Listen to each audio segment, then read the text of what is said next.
Hoje vamos falar sobre a lei, sobre os aspectos da lei, da lei 14.754 de 2023, referente à renda oferida no exterior com aplicações financeiras, entidades controladas e trusts por residentes no Brasil. E quem vai abrir o assunto é a superintendente da 6ª Região Fiscal, Joyce Machado. Joyce, pode começar. Boa tarde a todos que se juntam a nós nessa transmissão. O meu nome é Joyce, sou auditora fiscal da Receita Federal do Brasil, atuando como superintendente adjunta da 6ª Região Fiscal, e é com grande satisfação que dou abertura a mais uma live do PIR 2024. Nesta ocasião especial, mergulharemos em um tema de vital importância e de grande interesse para muitos: a renda oferida por pessoas físicas residentes no país em aplicações financeiras, entidades controladas e trusts no exterior. Este é de extrema relevância devido às recentes mudanças legislativas e à nossa constante busca por aprimorar a compreensão e o cumprimento das obrigações fiscais por parte de todos os contribuintes, buscando conformidade plena. Estamos comprometidos na Receita Federal em manter os nossos contribuintes informados e orientados sobre as novidades, especialmente trazidas pela Lei 14.754 de 2023. Esta lei representa um marco super importante em nossa legislação tributária. Para nos guiar através desse tema, temos o prazer de contar com a presença de José Carlos da Fonseca, nosso estimado supervisor nacional do Programa de Imposto de Renda, que apresentará, e também o supervisor, e além disso, né, o José Eduardo Fusco, que apresentará a live, tá? O nosso auditor fiscal de vasta experiência no assunto, trazendo detalhes valiosos sobre a aplicação prática da lei e as diretrizes atualizadas da Receita Federal. A Receita Federal tem, ao longo dos anos, fortalecido sua estrutura de fiscalização e orientação, particularmente no que tange aos rendimentos auferidos no exterior, tá? Um exemplo disso é a nossa Delegacia Especial de Maiores Contribuintes de Pessoas Físicas, que é uma delegacia especializada nacionalmente, mas ela está em Belo Horizonte, que tem dedicado esforços significativos no estudo e fiscalização desses rendimentos. Essa delegacia tem desempenhado um papel crucial em nossa abordagem de fiscalização orientadora, lançando iniciativas inovadoras com programas de assistência sobre os fatos já verificados relacionados a rendimentos no exterior e projetos de facilitação envolvendo cerca de 13 mil contribuintes de porte diferenciado, tá? O nosso objetivo aqui na Receita Federal, ele é claro: aproximar dos contribuintes e prover de forma tempestiva todo o esclarecimento necessário para o cumprimento das obrigações fiscais, e a apresentação de hoje se insere nesse contexto. Convido a todos a participarem ativamente dessa live, que nessa troca de conhecimento de hoje possa contribuir para uma maior compreensão, conformidade e um melhor cumprimento, né, das obrigações tributárias, reforçando nosso compromisso mútuo com a justiça fiscal e transparência. Sem mais delongas, sejam todos bem-vindos, grande abraço, e já passo a palavra para o nosso colega José Carlos da Fonseca. Oi, Joyce, muito obrigado aí pelas suas palavras. Boa tarde a todos. Esse é mais um evento das lives do Imposto de Renda. É um evento que foi criado para tentar atender e disseminar informações sobre o Imposto de Renda. Nós tivemos uma pesquisa feita em nossa página, onde toda a sociedade pôde participar, e esses são os temas que foram escolhidos. Hoje temos aspectos da Lei 14.754. Queria agradecer muito a Joyce, a superintendente adjunta, lá da 6ª Região Fiscal, lá em Minas Gerais, né, a Terra Boa, e lá de Minas também virá o nosso palestrante de hoje, que é o José Eduardo Fusco, né? Então, esse aqui é um hall de lives que a gente vai fazer. Semana que vem, provavelmente, teremos essa do ganho de capital. Eu digo provavelmente porque ainda há uma discussão se a gente vai fazer esse tema ou uma outra novidade que está aparecendo por aí. Aguardem. Então, temos um roteiro até quase que a última semana de entrega do Imposto de Renda. A live de hoje, ela como Joyce falou, ela é bem complexa. A gente tem um assunto que alcança muitas pessoas, né? A gente tem nesse quadro aqui a curiosidade da quantidade de pessoas que declaram bens no exterior, né? Note que lá em 2018 a gente tinha pouco mais de 163 mil pessoas, e na declaração do ano passado, 816 mil pessoas declararam algum bem no exterior. É um volume que cresceu bastante nesse tempo, né? Nós tivemos aí uma acentuação grande, principalmente depois de 2020, né? Provavelmente reflexo até da pandemia, das mudanças das relações de trabalho, dos investimentos, né? Por curiosidade, o item que os brasileiros mais declaram possuir no exterior são ações, né? Depois, em segundo lugar, ETFs e contas bancárias, incluindo poupanças, em terceiro lugar. Demais bens, veículos, terrenos, imóveis, participações societárias, todos abaixo aí de 5%. Total de valor declarado como investido no exterior ou de bens de brasileiros que estão no exterior ultrapassa R$ 1 trilhão. Apenas uma curiosidade. Bom, a live de hoje, eu não sei se o José Eduardo Fusco está aí. Você quer comentar, Fusco?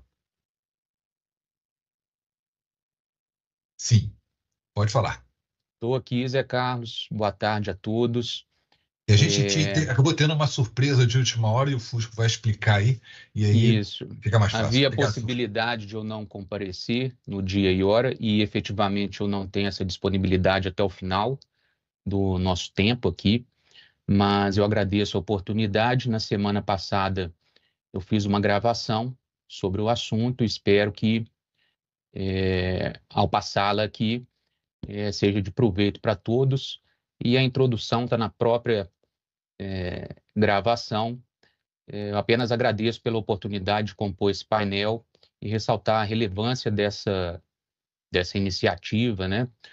Buscando essa aproximação com o contribuinte, com a sociedade, nos temas que são de interesse, especialmente nesse momento. Tá bom, Fusco, eu te agradeço muito a disponibilidade, a preocupação que teve ao saber que talvez não pudesse participar desse evento, deixou o material gravado, e é o que a gente vai reproduzir aqui. Te agradeço muito e vamos em frente. Muito provavelmente esse assunto vai gerar uma série de questões, né? E muitas vezes a gente não consegue responder todas essas questões durante 1h30, 1h40, que é o que vai demorar essa live aqui. Então, estamos organizando uma forma de gravar um vídeo respondendo essas questões. Elas serão todas coletadas, vão ser organizadas, e muito provavelmente até semana que vem a gente terá um vídeo complementar dessa live, tentando esclarecer aquelas dúvidas mais comuns, as mais frequentes, né? Não vamos tentar aqui responder as questões muito pontuais, de casos muito isolados, porque senão isso aqui vira um plantão fiscal. Não é o caso. Então, nos comprometemos a todas as questões que estão ali, a gente organizar, armazenar e gravar um outro vídeo, deixar público lá, aqui no canal da Receita Federal do YouTube, esclarecendo essas questões que aparecerem, tá bom? Ô, Wagner, pode passar então o vídeo do Fusco, por favor? Boa tarde a todos, saudações, audiência.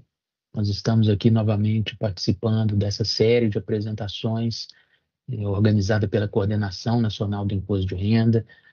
Temos aqui o intuito de traduzir determinados temas que nessa oportunidade foram eleitos por vocês, pela audiência. Nessa ocasião, vamos falar especificamente da Lei 14.754.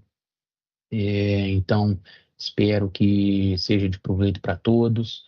Eu destaco profissionais da Receita Federal, os profissionais dos órgãos com os quais nós nos relacionamos, com os contadores, contabilistas, para as assessorias jurídicas, financeiras, e principalmente, claro, para o contribuinte brasileiro, investidor no exterior, e com o advento da Lei 14.754, passou a ter seus rendimentos tributados, né, sob novas formas, e em relação às quais nós vamos tentar elevar aqui o nível de esclarecimento. Nós não temos a intenção de suprimir, e nem poderíamos, né, as instâncias regulamentadas de atendimento e interpretação da norma. Então, essa é uma apresentação de caráter orientativo, geral, né, e no nobre ofício de vocês, esperamos que, agregados por essa oportunidade, sejamos todos, né, capazes de compreender, avaliar e aplicar os dispositivos, os novos regimes estabelecidos sobre esses rendimentos auferidos por meio de investimentos no exterior. A Lei 14.754, ela tem também um capítulo que trata de fundos fechados no país, né, então, motivo pelo qual nós não abordaremos nessa oportunidade, e também por se tratar de uma forma de tributação calcada na responsabilidade, né, o Instituto da retenção na fonte, já conhecido dos fundos em geral, né, o famoso come cotas, que não guarda tanta semelhança com os demais regimes estabelecidos pela lei e com as formas de tributação sobre esses investimentos no exterior.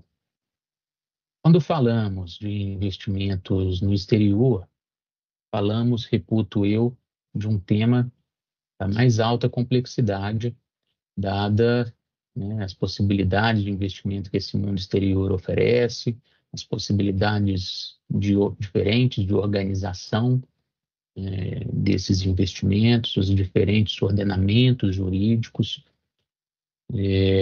o desenvolvimento tecnológico, né, que facilita o trânsito de pessoas, facilita a migração das residências, facilita o fluxo de capitais e permite, com isso, que um determinado conjunto de pessoas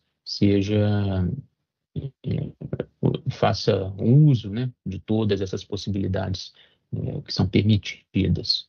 Isso é um desafio enorme para as administrações tributárias, tem sido assunto abordado em todos os fóruns de discussão internacional, as formas de tributação, né, no exterior, as formas de organização do patrimonial, as formas pelas quais as pessoas têm obtido renda e, naturalmente, dentro das regras, tentado maximizá-las, né?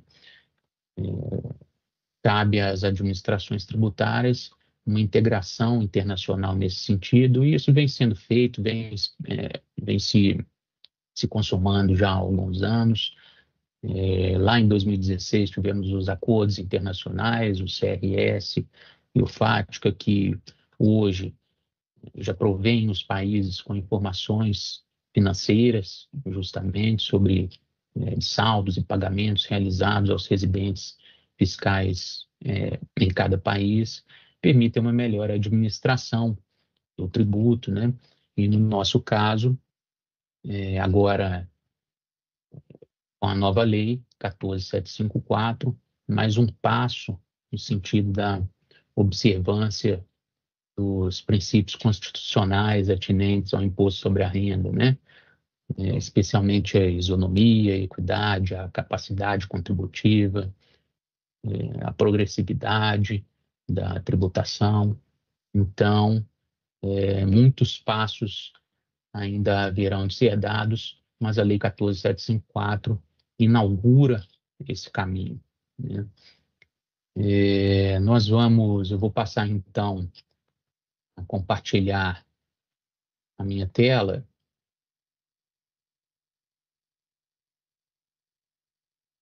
E no modo apresentação,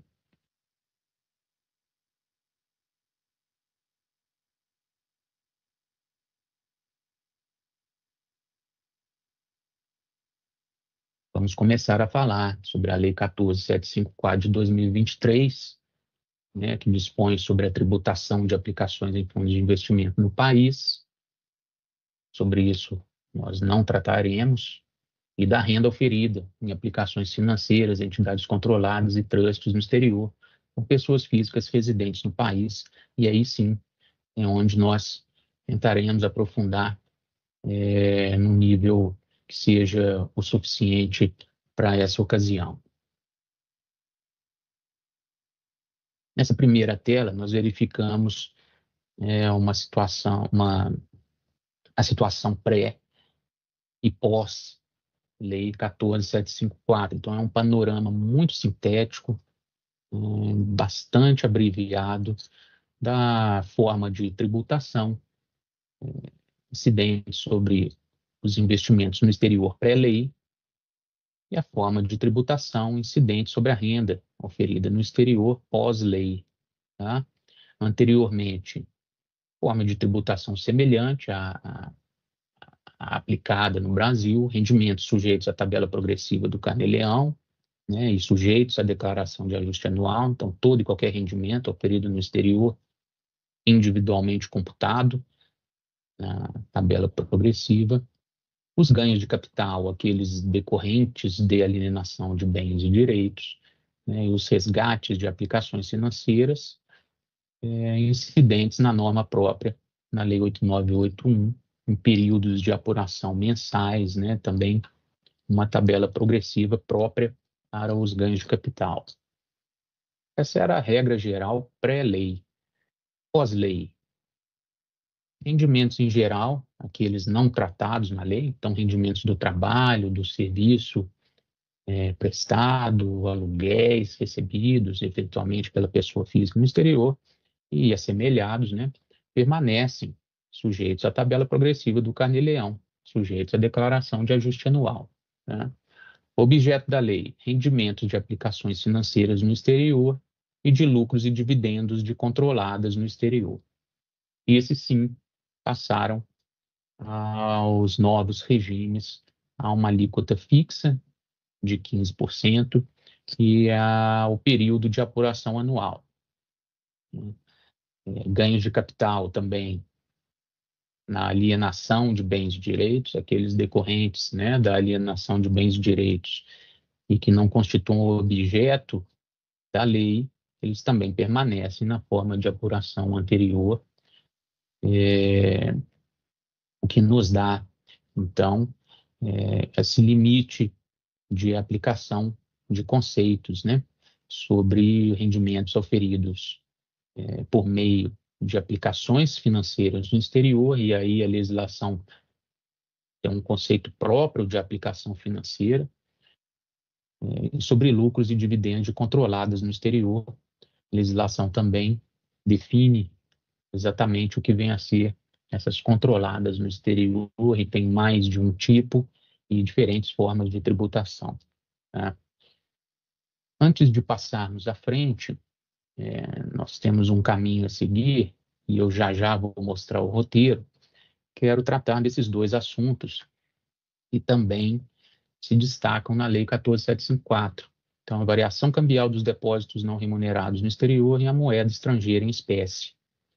A variação cambial dos depósitos, ela era isenta conforme previsão contida no parágrafo 4º do artigo 25 da Lei 9.250. A variação cambial anual dos depósitos não remunerados no exterior, ou seja, entre 31/12 de um ano e 31/12 do ano subsequente ou anterior, ela era isenta, né? Excetuado, obviamente, a utilização no transcurso do ano. A norma de isenção a gente interpreta de forma literal, isso está muito bem fundamentado na solução de consulta COSIT número 115. Então, eventuais transferências, resgates no transcurso de um ano calendário, onde verificada a variação cambial em relação ao período anterior ao da transferência ou da utilização, nessa operação, sim, a variação cambial não fazia jus à isenção, era, portanto, tributável. Esse dispositivo foi revogado pela Lei 14.754, tá? Mas a lei trouxe sentido semelhante e ampliado no parágrafo 3º do artigo 2º. Então, ela destaca que não incide sobre a variação cambial anual, né, dos depósitos não remunerados no exterior e também sobre a variação verificada no momento da utilização desses recursos. Então, a partir de 1º de janeiro de 2024, a não incidência plena sobre depósitos não remunerados no exterior, a variação cambial desses depósitos. Com relação à moeda estrangeira, uma isenção específica para variação cambial até o limite de alienação, equivalente a $5.000. Disposição literal também da norma. Tá? E alienação da moeda estrangeira em espécie, não enquadrada no conceito de rendimento, no conceito de aplicação financeira no exterior, né? Ela se sujeita, conforme a Instrução Normativa 2180, e isso está lá também muito bem detalhado, se sujeita à norma atinente à legislação do ganho de capital decorrendo da alienação de bens e direitos, com esse detalhe de que a variação cambial até o limite de alienação no ano equivalente a $5.000 também está isenta por disposição literal da Lei 14.754.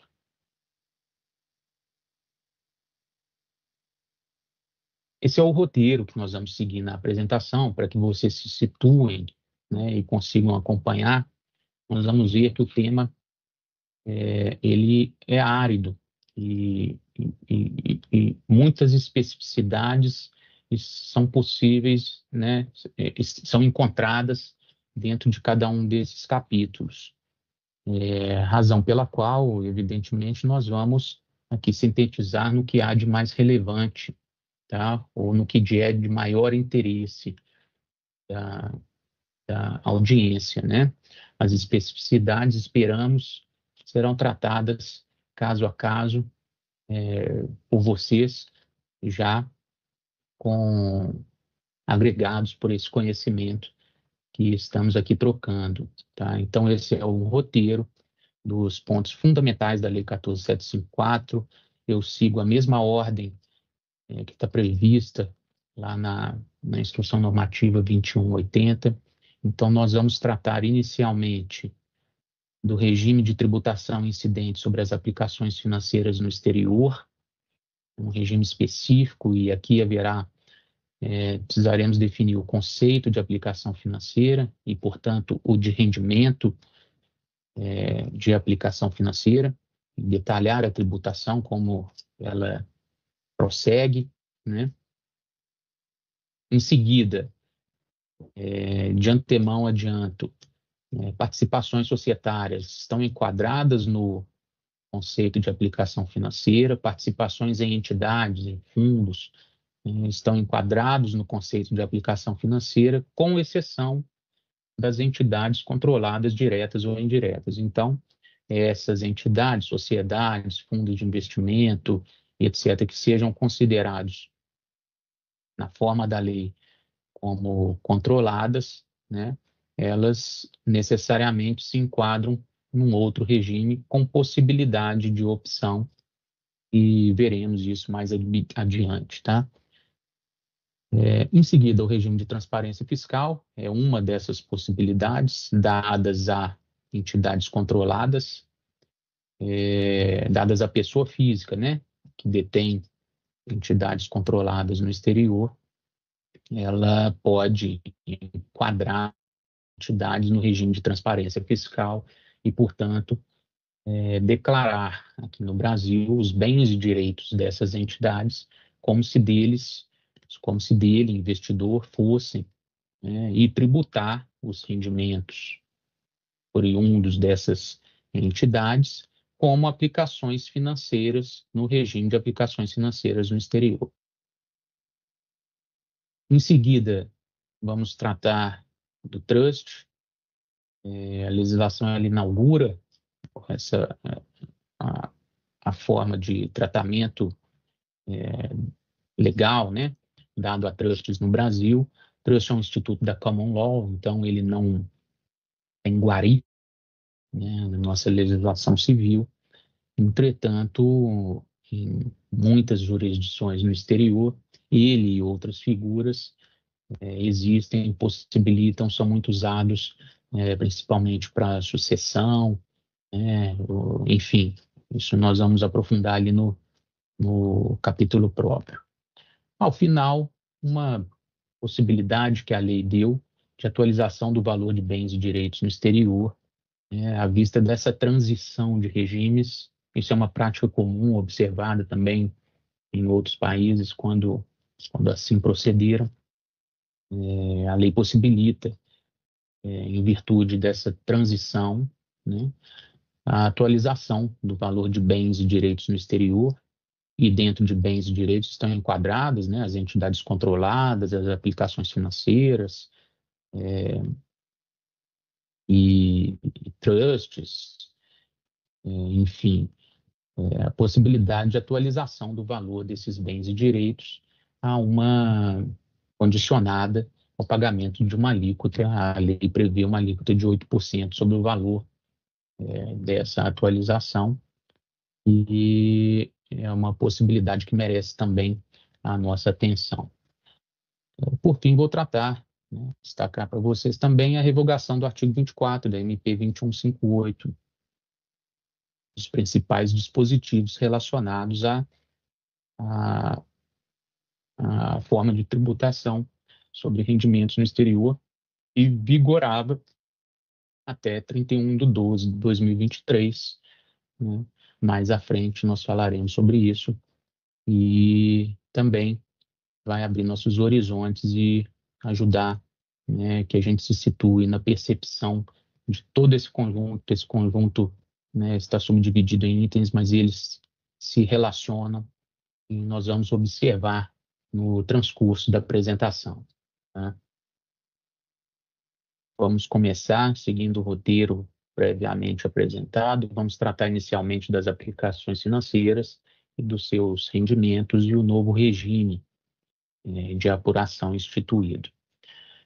A lei traz um conceito de aplicação financeira bastante amplo, definido como quaisquer operações financeiras fora do país, e aí ela lista de forma exemplificativa várias, né? Convém citar aqui para que a gente tenha a exata noção da amplitude desse conceito. Então, de forma exemplificativa, ela cita depósitos bancários remunerados, certificados de depósitos remunerados, contas correntes com rendimentos, cotas de fundos de investimento, instrumentos financeiros, apólices de seguro, cujo principal e cujos rendimentos sejam resgatáveis pelo segurado ou pelos seus beneficiários, né? Certificados de investimento ou operações de capitalização, fundos de aposentadoria ou pensão, títulos de renda fixa e de renda variável, operações de crédito, inclusive mútuo de recursos financeiros, em que o devedor seja residente ou domiciliado no exterior, derivativos, participações societárias, incluindo direito de aquisição, tais como bônus de subscrição e opção de compra, né?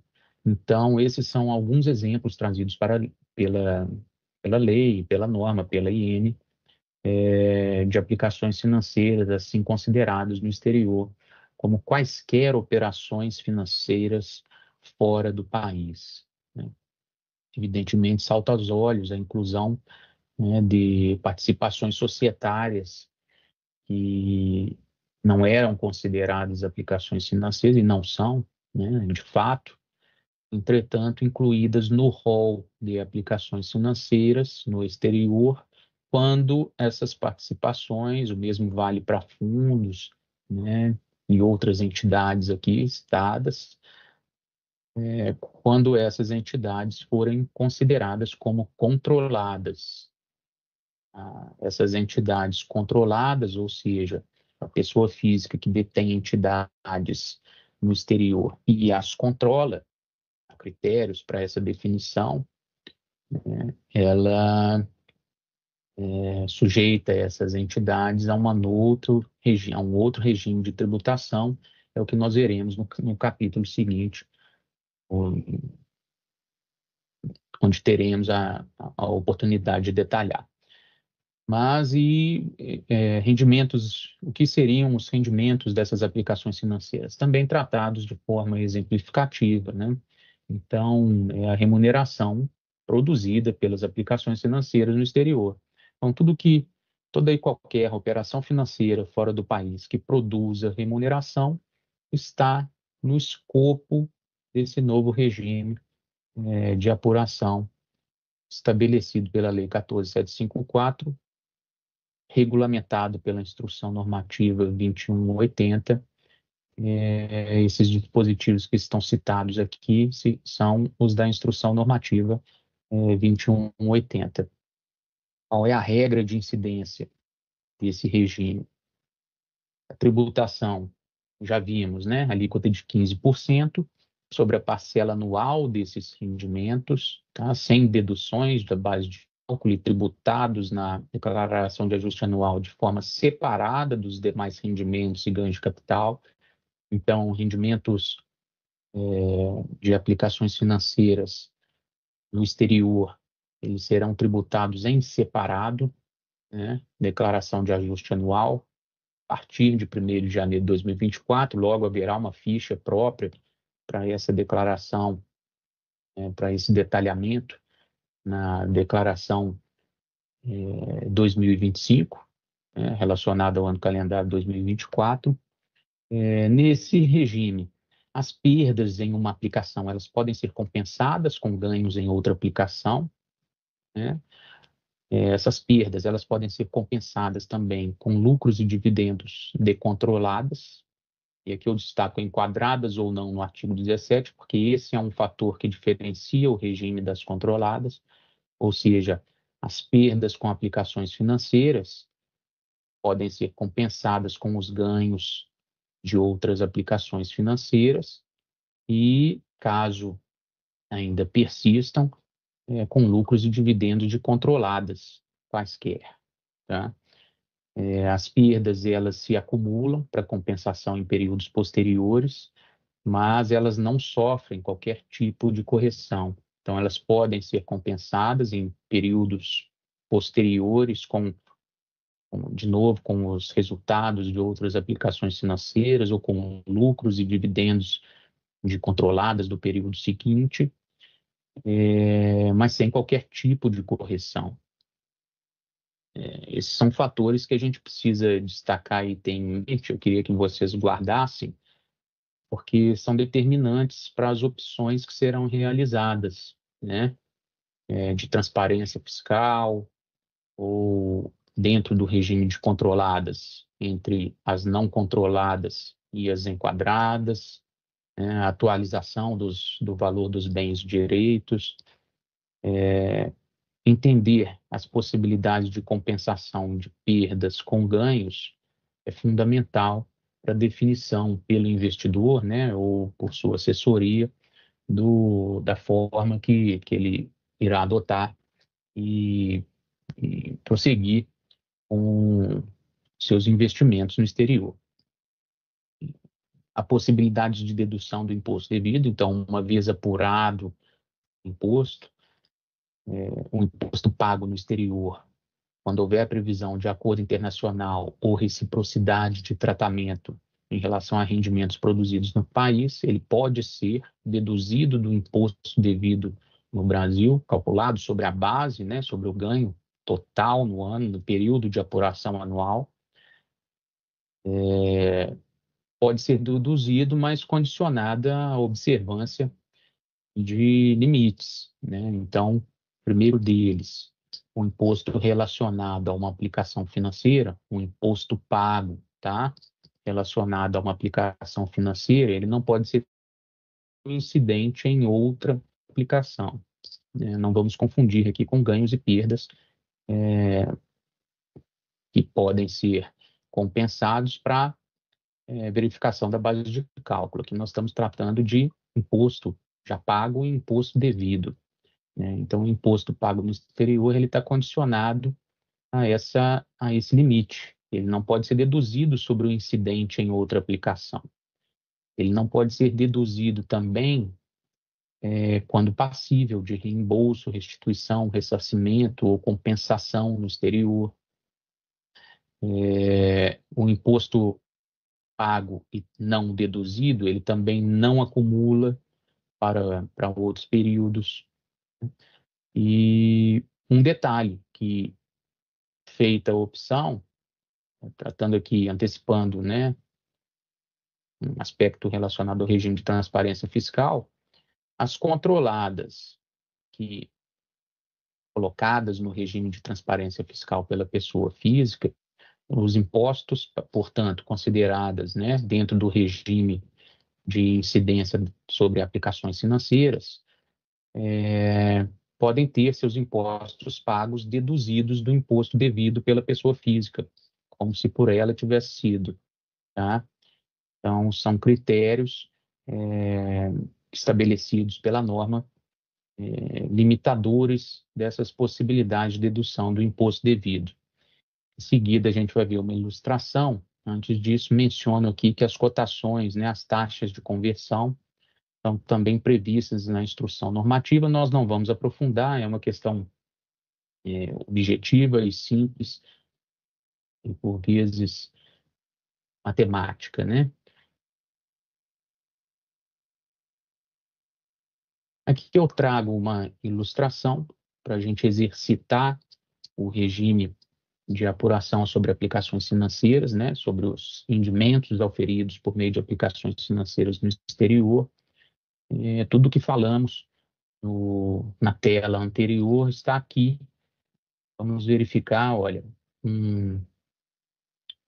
uma pessoa física, um investidor, né, que tem no exterior, esse exemplo, 3 aplicações, então, de montantes variados, né, não precisamos aqui entrar nesse mérito, e ele auferiu nessa primeira aplicação rendimentos de 80 mil, pagou lá a jurisdição onde foi realizada essa aplicação 2% do rendimento.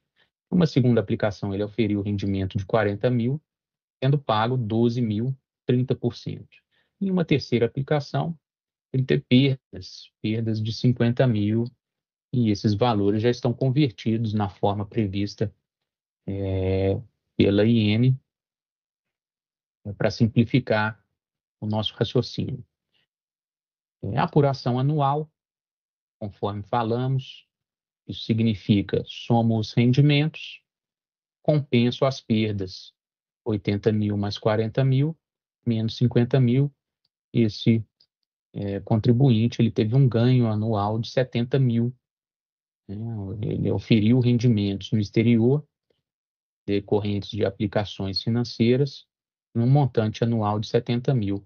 Aplica-se a alíquota prevista para o imposto, 15%, ele tem um imposto devido de 10.500. Possibilidades de dedução do imposto. Como dissemos, é possível deduzir nos casos em que houver acordo internacional, reciprocidade de tratamento, sujeito àqueles limites. Então, vamos exercitar os limites aqui. O primeiro deles, o imposto não pode ser compensado além da diferença entre o ganho anual incluído aquele rendimento e o ganho anual excluído aquele rendimento. Tá? Então, aqui no caso, o ganho anual é de 70 mil, imposto devido 10.500, ganho anual incluído aquele rendimento específico. O ganho sem aquele rendimento, o primeiro deles aqui, ele se transforma em perda, né? Então ele passa a ter uma perda de 10 mil, 15% sobre, né? A perda não existe, então o imposto devido, zero. O primeiro critério é compensação, a diferença entre o imposto devido com a inclusão do rendimento, 10.500, e o imposto devido sem a inclusão do rendimento, perda de 10 mil, 10.500 menos zero,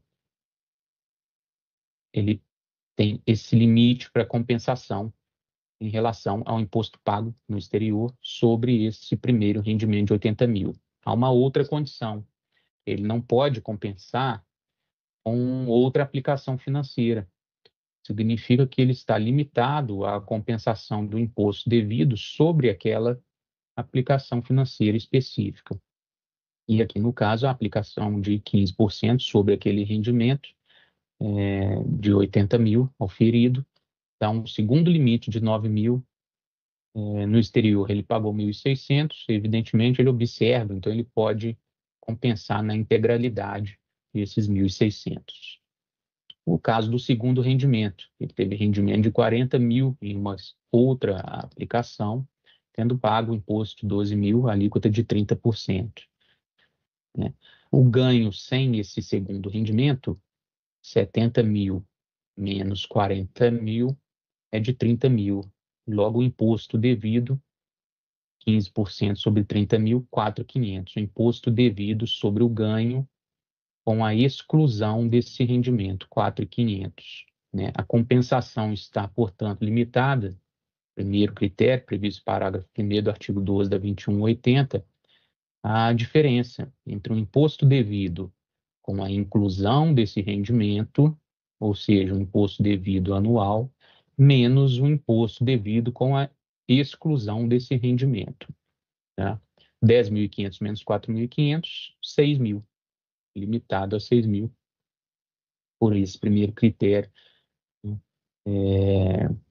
E pelo segundo, parágrafo 2º do artigo 12, limitado também a 6 mil, porque a aplicação da alíquota de 15% sobre aquele rendimento, ou seja, ele também está limitado ao imposto devido especificamente sobre aquele rendimento, porque não pode compensar com o devido em outras aplicações financeiras, também de 6 mil, e assim o contribuinte chega a um resultado de imposto a pagar, resultado aqui demonstrado, 10.500 devido sobre a base anual, deduzido o que foi pago no exterior, 1.600 no primeiro caso, observando os limites. No segundo, ele pagou 12 e só pode deduzir 6, porque sujeito aos limites que calculamos na etapa anterior. Isso dá um imposto a pagar pela pessoa física, né, que auferiu esses rendimentos no exterior, de 2.900. Tá?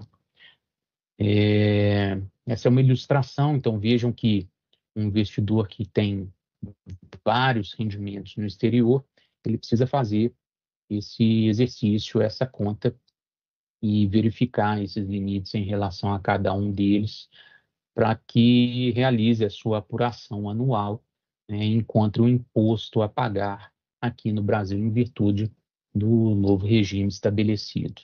Tá? Destaco aqui, por fim, perdas acumuladas no período de apuração, elas podem ser compensadas com lucros e dividendos de controladas do mesmo período.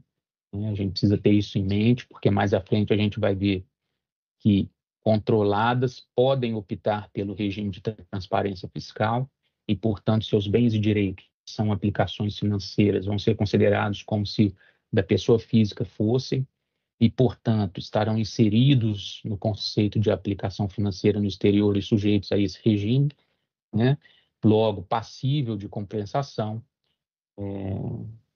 de perdas e ganhos no período de apuração anual. Tá? As perdas não compensadas no mesmo período, elas podem ser compensadas em períodos subsequentes pelo seu valor nominal, sem correção ou atualização, e não pode ser deduzido, claro, né? Isso é uma regra geral, o imposto pago e passível de reembolso, restituição, ressarcimento ou compensação no exterior. Em relação ao imposto pago no exterior, em um ano ele não pode ser deduzido nos anos subsequentes. Tá? O imposto pago por controladas no regime de transparência fiscal, eles podem ser deduzidos como se da pessoa física fossem. E, evidentemente, o imposto pago no exterior ele não pode ser deduzido de demais rendimentos e ganhos de capital da pessoa física. Tá? Com essa ilustração, nós encerramos o primeiro passo da apresentação, o primeiro capítulo, que tratou de aplicações financeiras, novo regime de apuração anual, soma rendimentos, deduz perdas, aplica-se a alíquota de 15%, verifica-se o imposto devido, compensa-se o imposto pago no exterior, claro, mediante regras, mediante critérios, e verifica-se o imposto a pagar pela pessoa física investidora residente fiscal no Brasil relacionada aos ganhos, aos rendimentos que ela oferiu no exterior. Em seguida, nós vamos passar à tributação, ao regime de tributação das controladas, diretas ou indiretas. Seguindo o roteiro, então, vamos verificar o regime de tributação estabelecido para entidades controladas diretas ou indiretas. Primeiro vamos tratar dos conceitos, né?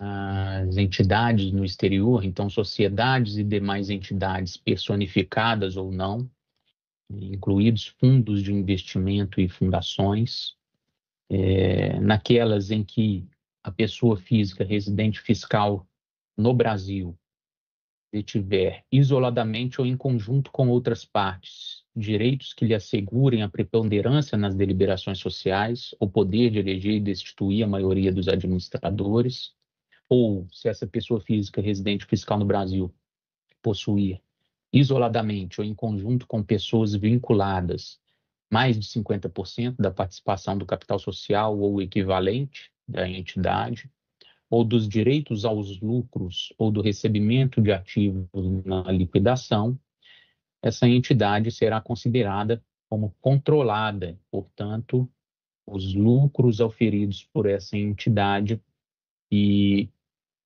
a serem distribuídos à pessoa física estarão sujeitos à tributação na pessoa física sob essa forma dedicada a entidades controladas diretas e indiretas. Tá? Que o conceito de pessoa vinculada, dado pelo artigo 15, parágrafo 1º da IN, então pessoa vinculada para os fins de determinação do controle, são essas até o 3º grau, né? Cônjuge, companheiro, consanguíneo ou afim até o 3º grau. Pessoa jurídica cujo diretor ou administrador for cônjuge, companheiro ou parente consanguíneo ou afim até o 3º grau.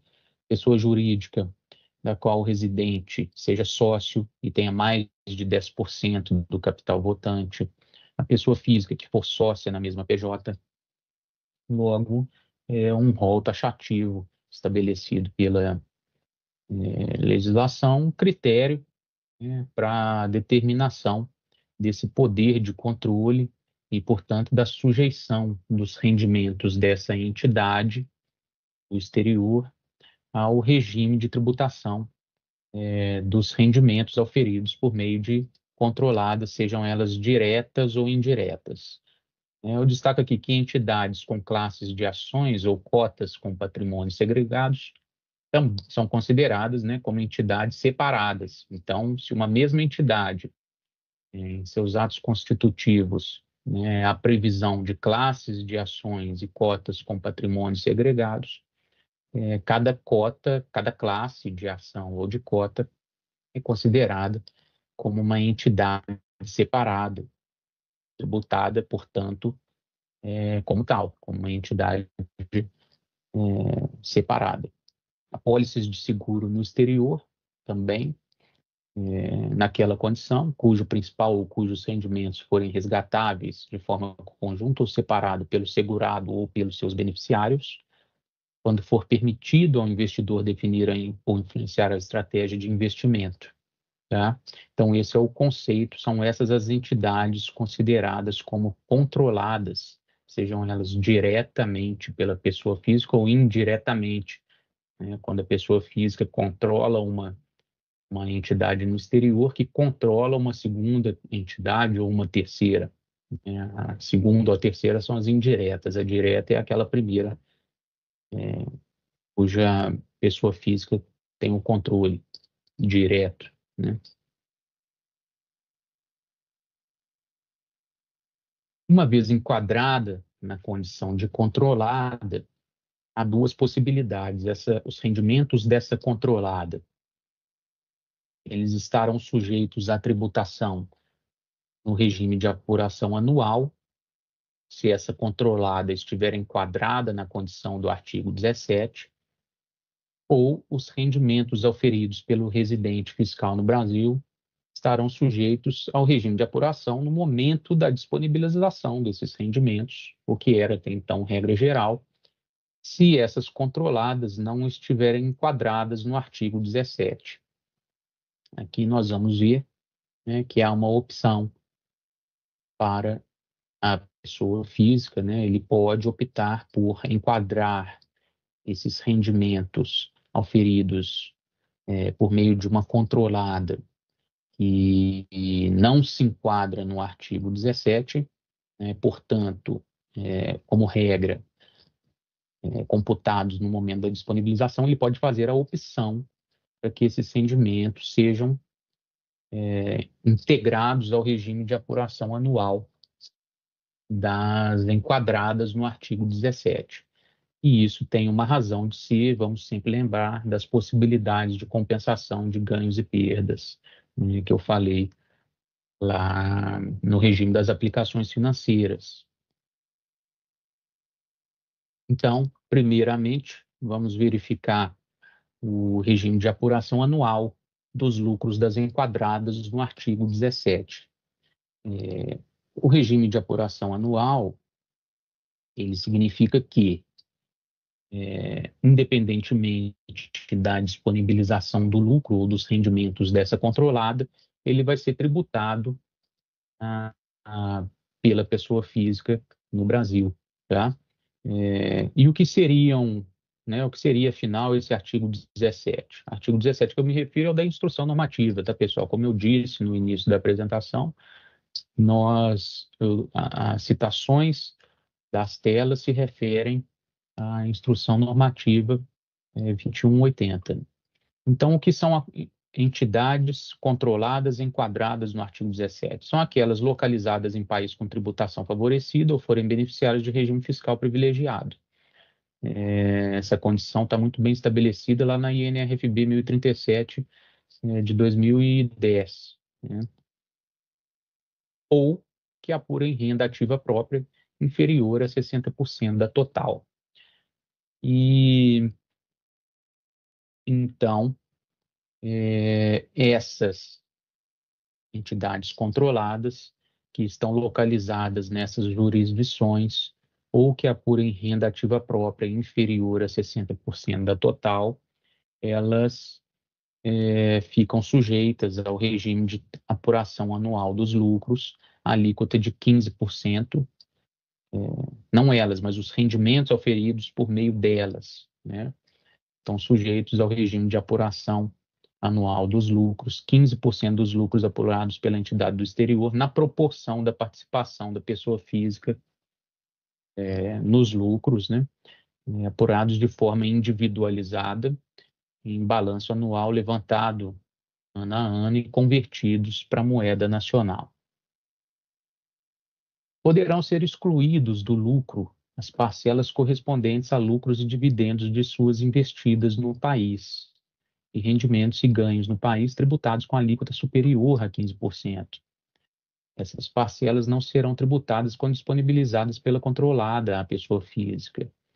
É evidente, né? Assim, se a controlada no exterior, enquadrada no 17, tem investidas no país, as investidas no país, que eventualmente produzem os rendimentos e o transferem para essa controlada no exterior, já estão sujeitas às regras de tributação previstas para o Brasil. Então, esse lucro, esse rendimento auferido por essa controlada no exterior, ele pode ser excluído da apuração do tributo que será devido pela pessoa física e incidente sobre o lucro apurado pela sua controlada no exterior.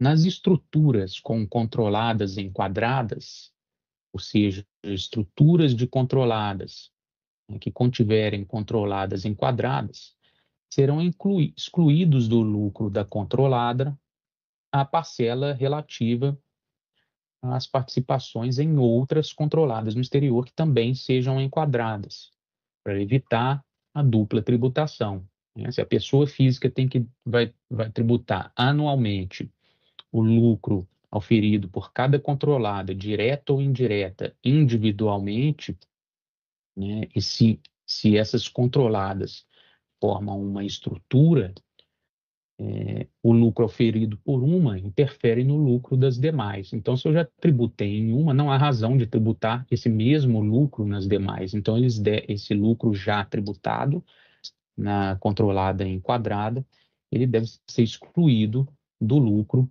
da outra, né, da controladora dela, da controlada pela pessoa física que a detém, né? Ao contrário, né, das não enquadradas, eles devem ser mantidos, tá? Então, devem ser mantidos no balanço da controlada os resultados de controladas indiretas não enquadradas ou de coligadas, tá? Por quê? Porque não sujeitos a esse regime de apuração anual das enquadradas. Se ela não está sujeita e a sua controlada sim, ele deve ser mantido ao, no balanço, porque afeta o resultado e, portanto, o lucro a ser distribuído para a pessoa física ou a ser, né, aferido pela pessoa física anualmente e oferecido à tributação aqui no país. Os prejuízos apurados em balanço, eles podem ser deduzidos pela própria, tá? Desde que se refiram ao período pós 1º de janeiro de 2024, quando começou a valer o regime. Então, prejuízos a partir de 1º de janeiro, eles poderão ser deduzidos dos resultados futuros, e aí a condição que tenham sido apurados no ano anterior ao do lucro, que a entidade esteja enquadrada no artigo 17 no ano do prejuízo e esteja sujeita ao regime da tributação anual, né, do lucro. Então, os prejuízos, entidade por entidade, não em conjunto, eles poderão ser deduzidos futuramente dos resultados, tá? Devoluções de capital entre controladas e enquadradas no 17, vamos relacionar aqui a declaração de ajuste anual, né? Na ficha de bens e direitos é necessário que a pessoa física declare individualmente essas entidades controladas no exterior, diretas ou indiretas, né, enquadradas ou não, na sua individualidade. Em devoluções de capital entre essas controladas e enquadradas, o contribuinte ele realoca a parcela do custo de aquisição de uma controlada em outra, né? Então, se uma controlada enquadrada devolve capital para outra controlada, isso afeta a composição do capital social, né? E, portanto, o custo que a pessoa física declara relacionado a cada uma dessas controladas. Então, ele deve proporcionalmente realocar a parcela do custo de aquisição relacionado àquela que devolveu para o custo de aquisição daquela que recebeu o capital. E a conversão dos lucros, a taxa de conversão está prevista no artigo 23, né? Como eu disse, a tributação anual ela independe da disponibilização. Os lucros serão declarados como rendimentos tributáveis incluídos na ficha de bens e direitos como dividendo a receber. Nós estamos falando de tributação sobre um lucro auferido, mas ainda não recebido efetivamente, ainda não efetivamente transferido para a pessoa física. Então, eles devem ser declarados como rendimentos tributáveis incluídos na ficha de bens e direitos como dividendo a receber. E no momento da efetiva disponibilização, claro, a previsão para que não haja nova incidência, né, sobre essa disponibilização, sequer sobre a variação cambial eventualmente verificada entre a data, né, em que foi apurado o lucro, 31/12, e a data dessa efetiva disponibilização. Do imposto devido, pode ser deduzido o imposto de renda pago no exterior, pode, o da controlada, né? Então, o imposto pago pela controlada enquadrada no exterior relacionado aos rendimentos, aos lucros de direito da pessoa física no país, ele pode ser deduzido na apuração realizada pela pessoa física aqui no país, tá? Os lucros acumulados até 31/12/2023, regra anterior, né? Eles vão ser tributados no momento da efetiva disponibilização. E aqui vamos tentar ilustrar novamente. Acho que eu avancei, né? Voltando.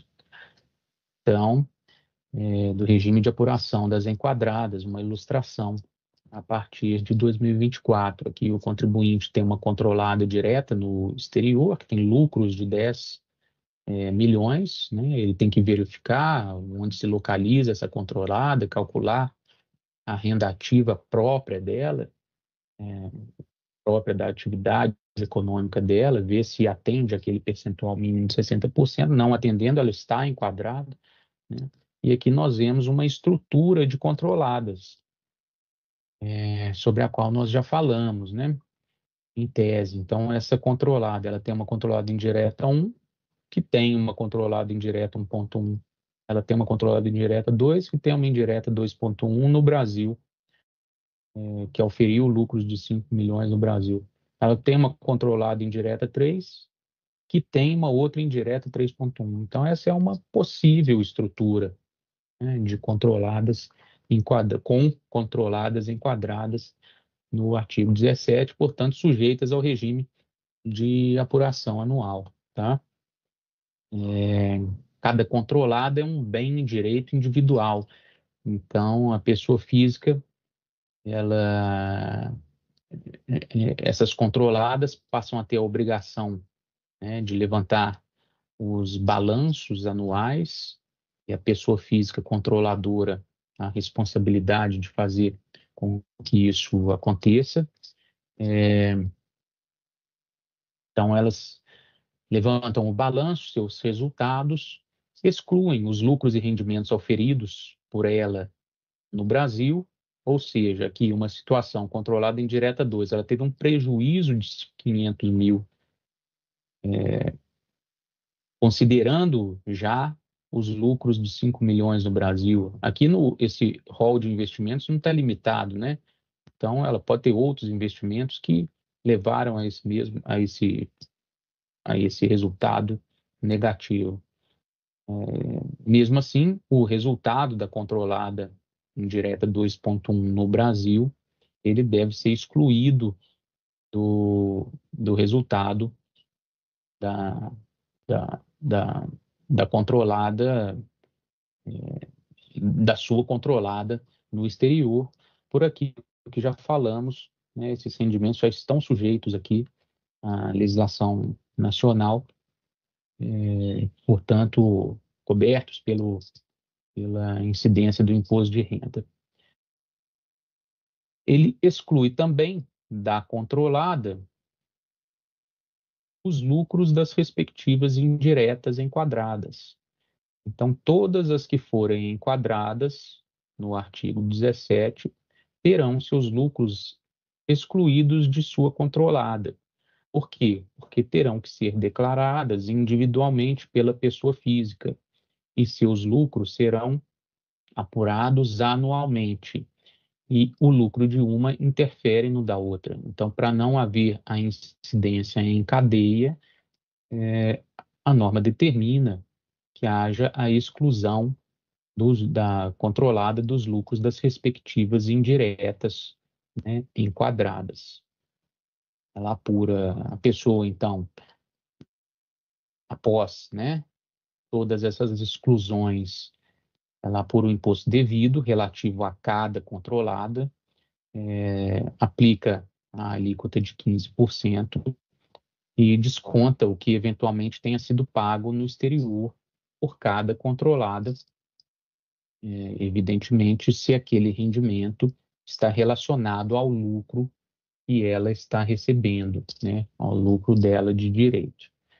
Declara esses rendimentos tributáveis na declaração de ajuste anual e o direito a receber os dividendos, né, para que futuramente eles sejam, quando futuramente eles forem distribuídos, eles serão computados, ele zerará esse item da ficha de bens e direitos, o direito a receber dos dividendos de cada controlado.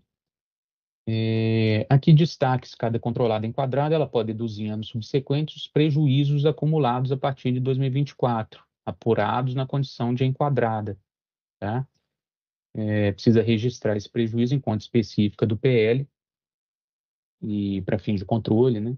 E no momento da efetiva distribuição, de novo, não há nova tributação, a variação cambial também não é tributável e os lucros acumulados até 31/12/2023, eles serão tributados na efetiva disponibilização. Esse é o regime de apuração anual de controladas para aquelas enquadradas no artigo 17. Nós passamos agora ao regime de tributação dos lucros na data da disponibilização, ou seja, as não enquadradas, não localizadas naquelas jurisdições elencadas e as que possuem renda ativa própria, renda do próprio negócio, em percentual superior a 60%, né, as condições mais detalhadas na própria norma. Tá? Define o artigo 33 da IN, 15% na data de efetiva disponibilização, considerado o pagamento do crédito, né, a entrega, o emprego, a remessa do lucro que ocorrer primeiro, ou em quaisquer operações de crédito realizadas com a pessoa física ou com a pessoa a ela vinculada, caso a credora possua lucros ou reservas de lucros. Então, crédito, havendo lucros a distribuir, também é considerado como disponibilização de lucro. É o regime geral, né, pessoal, de vigente até então, que estava vigente até então para toda a entidade no exterior e que possibilitava, né, a verificação prática do diferimento da tributação. Em determinados casos que essa legislação nova quer alcançar no sentido pelo qual estabeleceu o regime das aplicações financeiras e das controladas enquadradas no 17. Esse é o regime mais tranquilo, é aquele em que o lucro é tributado no momento na data da disponibilização. Então, não temos muito o que aprofundar aqui, exceto pela possibilidade de opção, tá? Prevista no artigo 34 da IN. Então, as pessoas físicas com entidades controladas não enquadradas no artigo 17, elas podem optar por tributá-las de acordo com o regime anual das enquadradas. É uma opção, deve ser avaliada pelo investidor, se aquilo satisfaz o horizonte dele, né, de investimento, se aquilo é benéfico a ele, e aí depende caso a caso, cada um vai ter que se debruçar e verificar. Uma vez exercida essa opção, todas as regras das enquadradas se aplicarão à opção, inclusive a possibilidade do regime de transparência fiscal. Então, se o investidor tem uma controlada no exterior, não enquadrada, ele pode optar por colocá-la no regime de tributação anual também, né? E assim, ao estar no regime ao passar ao regime de tributação anual, essa controlada pode, inclusive, essa pessoa física pode, inclusive, incluí-la no regime de transparência fiscal, que é aquele no qual ele passa a declarar os bens e direitos da controlada como se dele fossem, tá? E isso, em determinadas situações, também pode ser benéfico para ele, à vista do que falamos no regime das aplicações financeiras, né? As possibilidades de compensação, de ganhos com perdas, compensação do imposto devido, a possibilidade de levar para o futuro as perdas, né? E de compensar as perdas em aplicações com lucros de controladas, né? O inverso não há previsão legal para o inverso. Então, é uma verificação que é uma possibilidade que a lei deu, né, para esses investimentos. Terminamos assim essa parte, né? Terceiro passo da nossa apresentação. Tratamos do segundo, né? Segundo passo da nossa apresentação, tratamos do regime de tributação das aplicações financeiras. Agora, no regime de tributação das entidades controladas, diretas ou indiretas, vimos que há duas possibilidades, o anual e no momento da disponibilização, há opções ali que interferem no horizonte do investimento, devem ser avaliados caso a caso, conforme a possibilidade da legislação. Vamos tratar agora do regime de transparência fiscal, regime que já foi citado aí nos passos 1 e 2 dessa apresentação. Esse regime, conforme já adiantamos, a pessoa física detentora de uma controlada direta ou indireta no exterior, que seja enquadrada no artigo 17, ou seja, tributada, tem seus rendimentos e lucros auferidos por meio dessa controlada, tributados na forma do regime anual. Essa pessoa física ela pode optar por colocá-las no regime de transparência fiscal. E aí os bens e direitos e as obrigações dessa controlada, elas passarão a ser tratados como se fossem detidos diretamente pela pessoa física. E isso tem diversos efeitos. Um deles é o enquadramento das aplicações financeiras e seus rendimentos na forma do regime próprio para aplicações financeiras no exterior, tá? A opção é irrevogável e retratável durante todo o prazo em que essa pessoa física tiver aquela controlada no exterior. Ela precisa ser exercida por todos os sócios que forem residentes no Brasil e deve ser indicada, né, na ficha de bens e direitos da declaração de ajuste anual desse ano, 2024. Então, a opção lá na ficha de bens e direitos, ao informar uma participação societária, essa pessoa física, ela, no exterior, né, essa pessoa física, ela indica, ela assinala a opção pelo regime de transparência fiscal. E com isso ela precisa declarar, além dessa participação, os bens e direitos, ou melhor, substituir, né, essa participação pelos bens, direitos e obrigações a ela relacionados. Ela deve indicar essa opção para produzir efeitos a partir de 1º de janeiro de 2024, né? E aí há regras, tá, para apuração do custo de aquisição de cada bem e direito que será vertido como se fosse, né, para a pessoa física. E essa regra também está lá prevista na Instrução Normativa 2180, uma conta também que precisa ser feita. E, em síntese, o custo de aquisição de cada bem e direito, ele considera a proporção do valor de cada bem ou direito em relação ao valor total do ativo da entidade em 31/12/2023.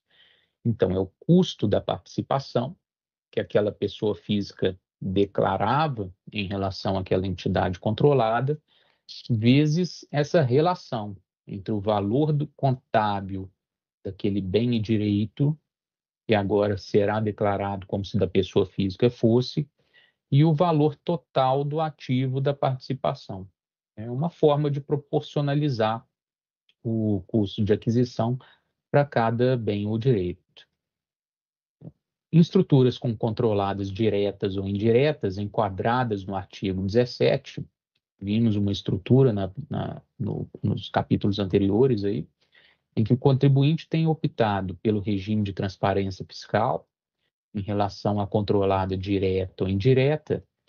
Os ativos e passivos da controlada transparente serão considerados como pertencentes à pessoa física, né? Então, nessas estruturas também é possível, né, a opção pelo regime de transparência fiscal em relação às enquadradas no artigo 17, e os ativos e passivos dessa controlada transparente, eles serão considerados como pertencentes à pessoa física. Caso de aquisição de entidades controladas por sucessão, herança, legado ou doação, transmissão, né? A pessoa física pode alterar a opção realizada pelo decujus ou doador. Ou seja, ela pode reverter a opção feita pelo decujus ou pelo doador a favor da transparência, ou ela pode optar pela transparência, mantendo o valor registrado na ficha de bens e direitos do sucedido, né? Fazendo aquela mesma conta, custo de participação, valor contábil do bem ou direito, valor do ativo naquela participação que foi recebida, que foi adquirida por meio de sucessão, herança, legado ou doação.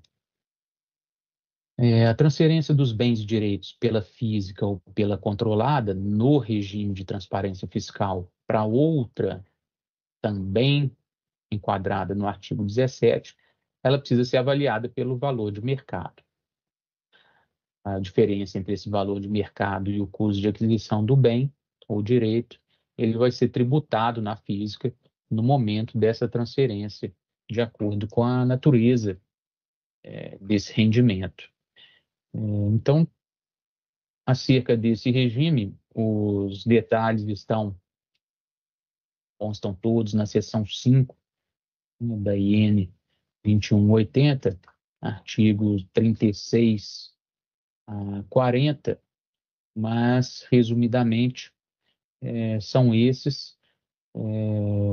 Há limites também, né, aplicáveis em relação ao custo de aquisição, ou seja, em nenhuma hipótese essa conta pode exceder o custo da participação. Então, o somatório dos bens e direitos, eles não podem exceder o custo previamente declarado, né, relacionado àquela participação, e há uma opção dada pelo legislador à pessoa física à vista, vamos lembrar, das possibilidades, né, de compensação de ganhos, perdas, né, para frente, no regime de aplicações financeiras.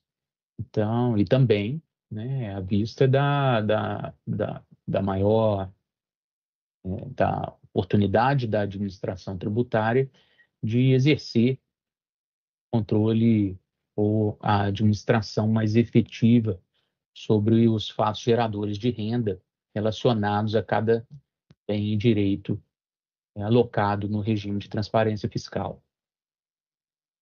Passamos a falar dos trusts, né, seguindo o roteiro previsto, a regulamentação e a tributação e a forma da forma de declaração dos trusts.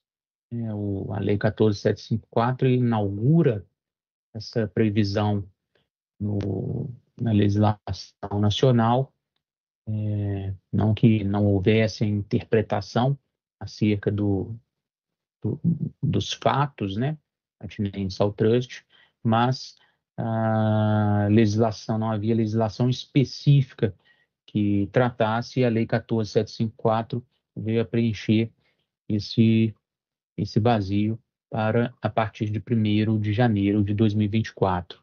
Então, aqui, apenas para dar uma ideia do que são trusts no exterior, para a gente alinhar, trusts são estruturas de organização, de investimento, planejamento sucessório, né? São típicos de países que adotam a Common Law, não é o caso do Brasil.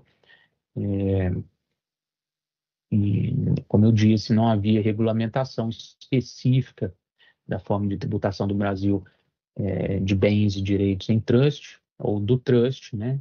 Continua não existindo a figura do trust no Brasil. Entretanto, evidentemente, os bens e direitos em trust, eles produziam rendimentos, né?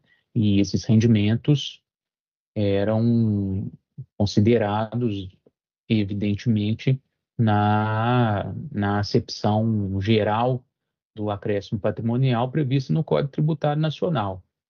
Então, investimentos oferidos por residente fiscal no Brasil, rendimentos oferidos no exterior, né? O que a Lei 14.754 traz é a especificação da forma de tributação dessas estruturas a partir de 1º de janeiro de 2024. Então, os trusts, eles podem ser revogáveis ou irrevogáveis, né, pelo instituidor. O instituidor é aquele que destina os bens e direitos, que os coloca em trust. O administrador, o responsável por manter e administrar aqueles bens e direitos. O beneficiário, a pessoa, né, ou as pessoas que receberão os bens e direitos ou os frutos desses bens e direitos. E aí cabem quaisquer tipo de bens e direitos, viu?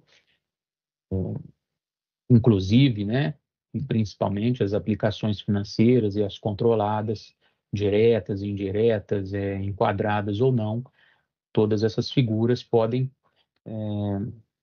estar em trust e aí devem observância aos dispositivos da norma. A distribuição, o ato de disposição de bens e direitos ao beneficiário, a escritura e a carta de desejos, os atos constitutivos, né, dessa figura, dessa estrutura.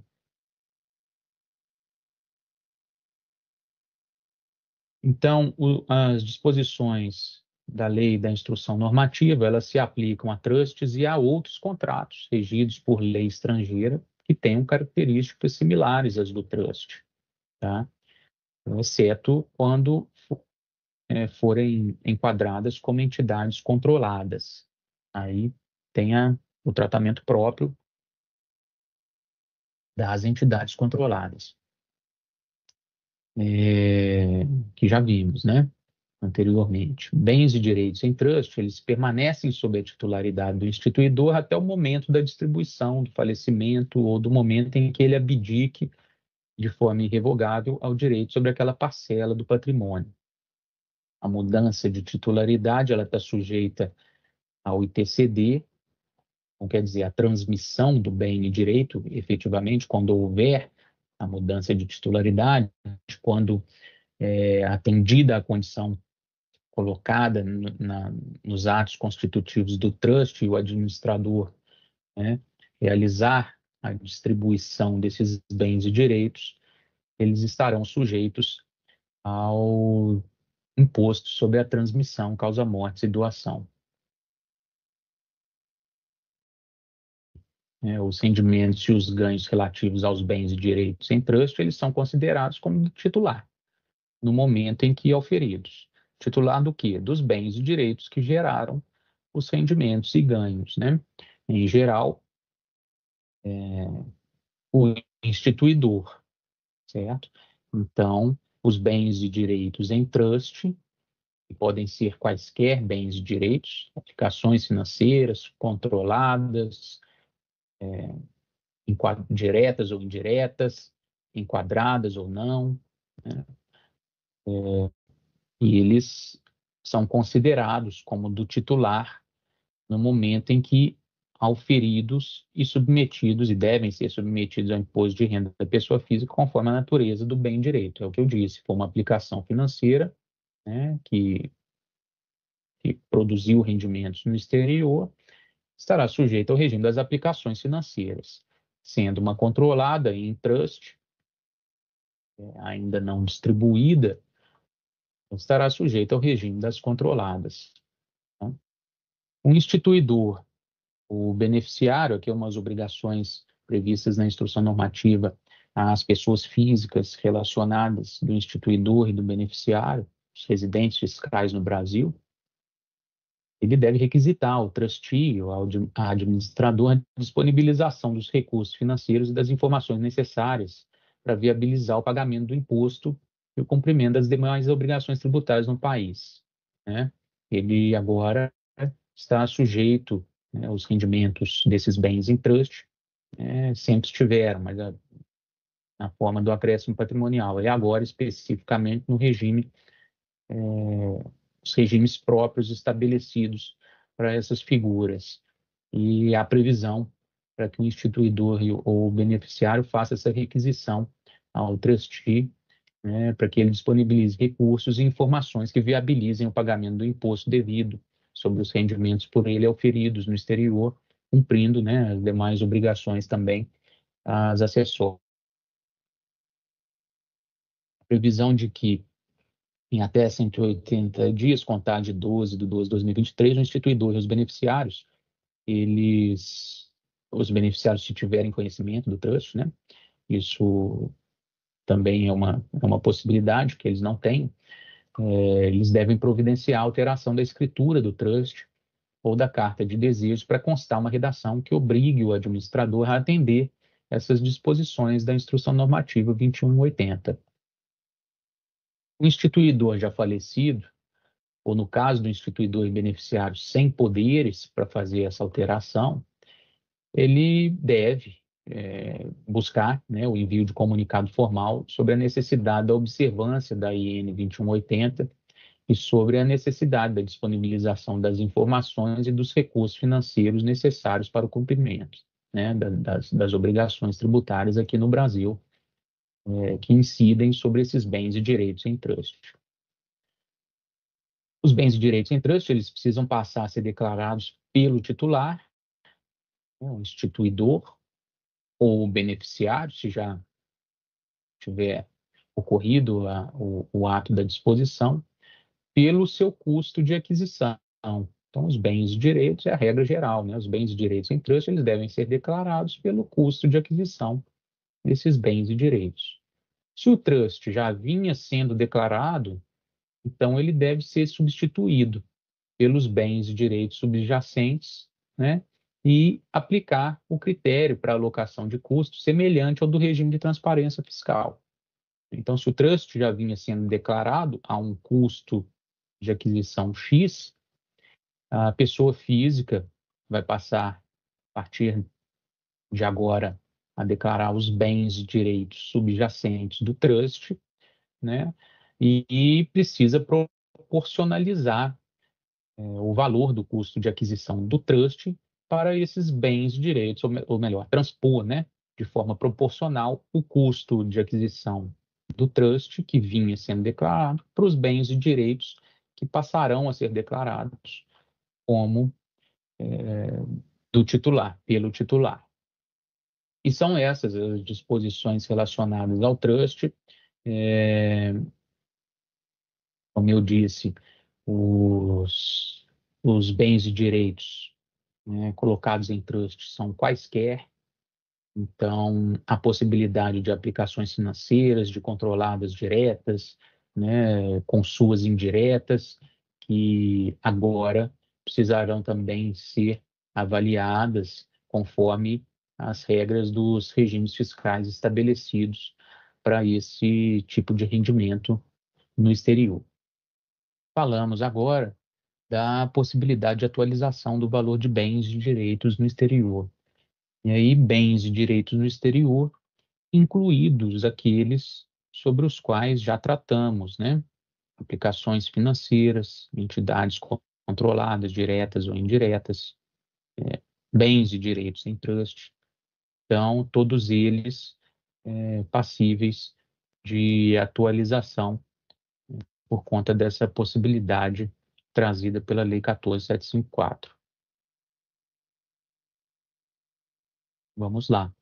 Então, o contribuinte tem a opção, investidor no exterior, em relação a bens e direitos no exterior, de atualizar, digamos, né, entre aspas, valor de mercado em 31/12/2023, e sobre essa diferença entre o valor de 31/12/2023 e o valor de custo do bem e direito, pagar o tributo incidente à alíquota de 8%, né?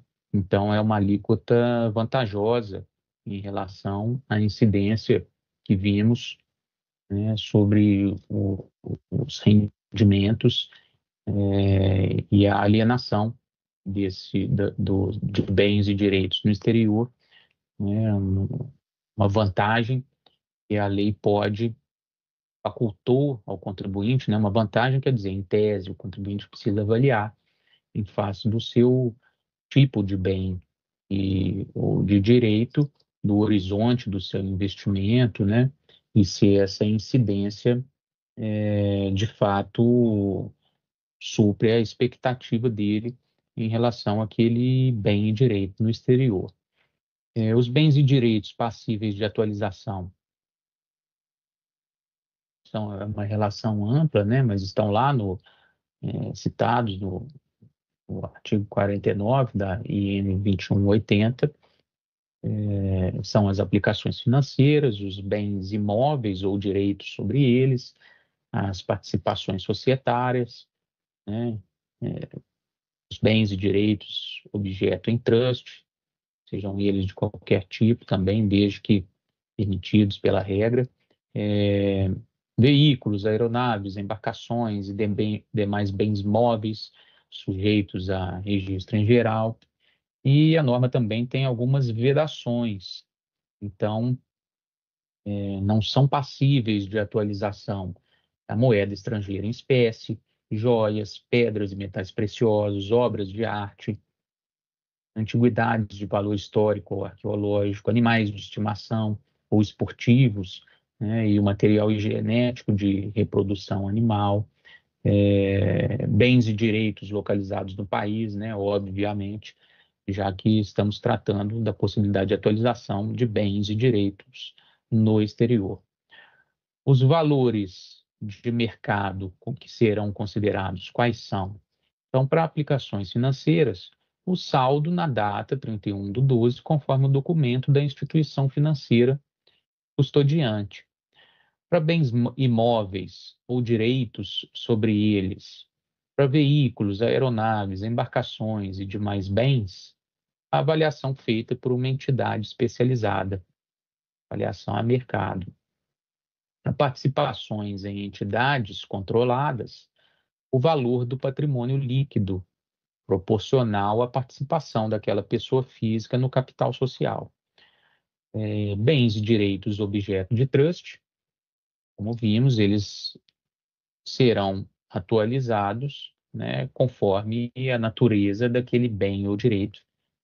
Se for uma aplicação financeira, pelo saldo na data, se for bem imóvel ou direito sobre ele, conforme a avaliação feita por uma entidade especializada, se for uma participação incontrolada, o valor do patrimônio líquido proporcional à participação no capital social, né? E sobre a diferença entre o valor de mercado e o valor de custo anteriormente declarado, incide a alíquota de 8%, que dá o valor a recolher a título de imposto de renda e permite, né, portanto, que o se pago esse montante, que o contribuinte passe a considerar o valor de mercado em 31/12/2023 como se custo fosse daqueles bens e direitos para os quais ele optou,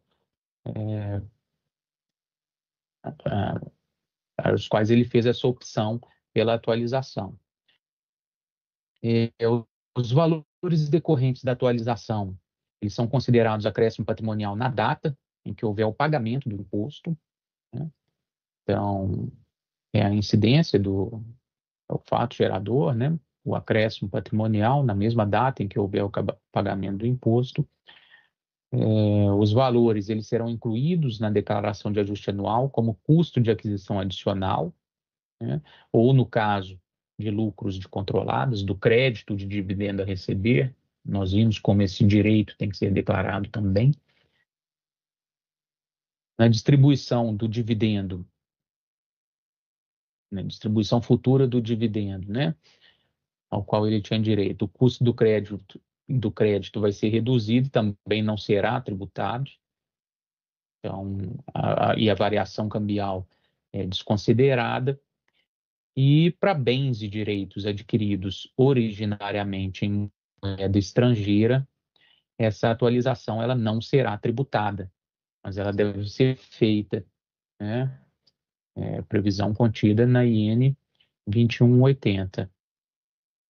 Essa opção ela pode ser exercida para cada bem e direito no exterior. Os bens e direitos relacionados na opção pelo regime de transparência fiscal, eles podem ser atualizados pelo critério válido para as participações, ou conforme cada bem e direito subjacente, né? Exceto os localizados no país. Ou seja, no regime de transparência fiscal, aquele em que a pessoa física, né, declara como se deles fossem os bens e direitos, uma controlada enquadrada no artigo 17, sujeito ao regime de apuração anual, eles podem ser atualizados pelo critério válido para as participações, né? Ou conforme cada bem e direito subjacente. Em entidades com classes de cotas, cada classe é declarada como uma entidade diferente, né? O contribuinte ele precisa atualizar a valor de mercado proporcionalmente cada classe, cada de cota ou de ação, né? Proporcionalmente à sua participação no capital ou aos direitos sobre os lucros, o aspecto, né, que tivesse determinante para aquela caracterização como controlada. Estruturas como controladas, diretas e indiretas, elas podem ser objeto de opção em conjunto, né, todas, ou separadas, controladas a controladas, né, e o custo de aquisição na indireta, para fins de atualização, será o custo de aquisição original do investimento na controlada direta, multiplicado pelo percentual que o valor contábil daquela indireta representa no ativo da direta, certo? Somatório desses custos de aquisição originais, da direta e da indireta, eles não podem ser superiores ao da direta, declarado na declaração de ajuste anual. Não podem ser atualizados bens que não tenham sido declarados na declaração 2023, né? Então, para que seja atualizado, ele precisa constar na última declaração, que tenham sido adquiridos no transcurso do ano calendário 2023, né? Que tenham sido alienados, baixados ou liquidados antes do momento da opção, tá? A moeda estrangeira, joias, pedras e metais preciosos, obras de arte, antiguidades animais, material genético para reprodução animal. A opção ela está condicionada à apresentação da ABEX, é a declaração prevista específica para o controle dessa atualização, e ao pagamento integral do imposto de renda à alíquota de 8%. Produz efeitos a partir de 1º de janeiro de 2024, né? Então aplica-se um novo custo de aquisição, inclusive para fatos geradores eventualmente ocorridos entre 1º de janeiro e 31 de maio. Tá? Então, o contribuinte, né, ele decida alienar, baixar, liquidar um bem direito no exterior ou distribuir lucro de entidade controlada entre 1º de janeiro e a data da efetivação daquela opção, ele pode pagar o IRPF, né, considerando como base para apuração o custo de aquisição a que ele teria direito após a atualização, né, sob condição da efetivação dessa opção na forma e no prazo legal. Então, se ele alienar, em síntese, entre 1º de janeiro e a data da opção pela atualização dos bens e direitos, ele já pode considerar o novo custo de aquisição, mesmo não tendo efetivamente realizado a opção, porque ainda no prazo, mas essa consideração está condicionada, evidentemente, à efetivação da opção na forma e no prazo legal, né? Se a opção não se verificar, o sujeito ele ficará, né, sujeito ao pagamento da diferença com multa de ofício e juros. Para efetivação da opção pela atualização, o contribuinte precisa preencher a ABEX, e aí essa declaração ela foi liberada, né, aí no prazo para que seja cumprido, mas ela está em franco desenvolvimento. Conforme as situações vão se mostrando, os responsáveis estão em constante desenvolvimento para a adequação da forma de preenchimento. Então, o contribuinte que optar, ele se atualiza no momento da opção, tá? Sobre o preenchimento da declaração, atualização de bens e direitos no exterior. Há um manual para esse aplicativo, está lá no site da Receita Federal, tem um roteiro para pagamento, né? Um caminho para postar dúvidas sobre o aplicativo, dúvidas sobre como operá-lo. Então, em síntese, nesse aplicativo ele vai relacionar os bens e direitos que ele pretende atualizar, e alocar um novo valor, 31/12/2023. Esse aplicativo ele gera um demonstrativo de apuração do tributo devido à alíquota de 8%, e esse demonstrativo, o contribuinte então paga, né, seguindo o roteiro para pagamento sobre daquele valor, e esse demonstrativo ele protocola por meio do portal ECAC na forma de um requerimento web. Tem lá essa opção. Ele declara a opção pela atualização do valor de bens e direitos no exterior. Com isso, ele gera um processo onde ele inclui esse demonstrativo, que contém todos os bens e direitos que ele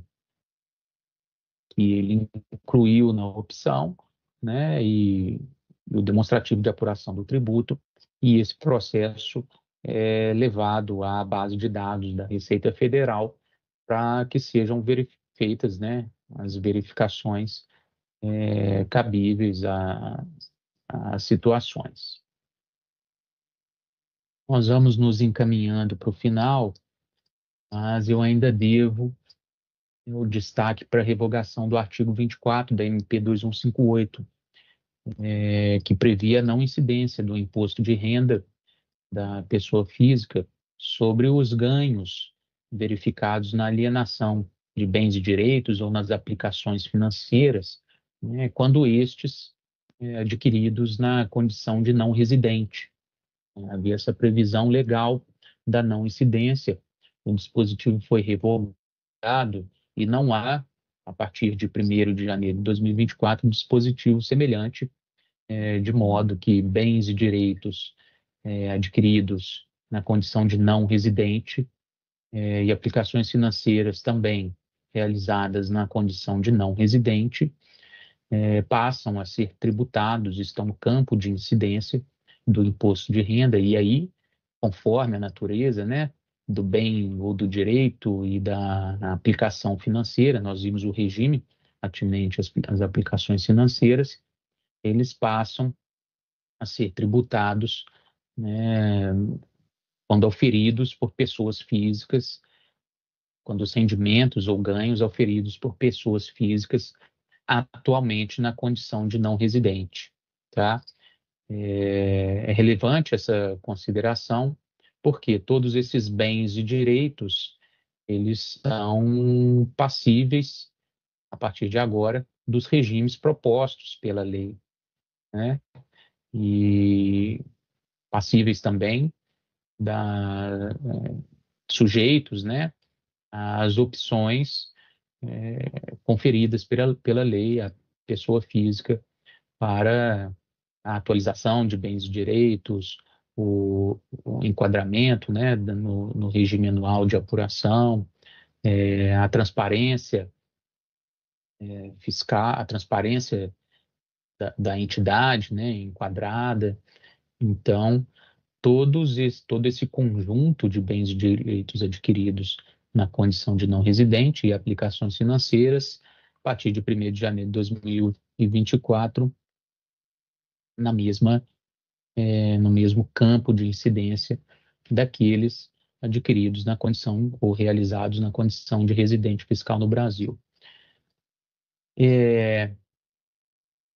Adiciono aqui, né, também revogação da IN 118, a INSRF 118, que tratava do ganho de capital auferido no exterior, né, substituída pela IN 2180.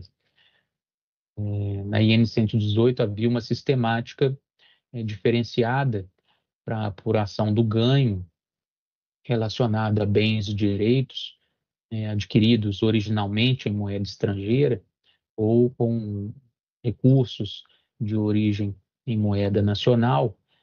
Havia uma diferença.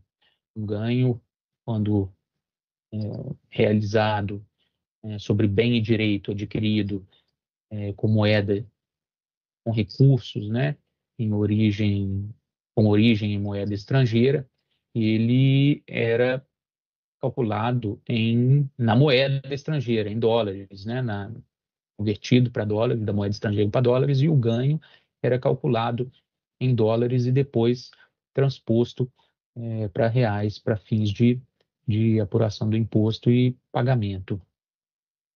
Esse dispositivo, essa instrução normativa também foi revogada, de modo que as taxas de conversão, né, e a metodologia de cálculo dos ganhos de capital, elas estão previstas lá na IN 2180 e nas normas gerais de tributação dos ganhos e dos rendimentos. Então, não há mais essa diferença também entre ganhos, né, e rendimentos auferidos por meio de bens e direitos adquiridos com recursos originalmente em moeda estrangeira.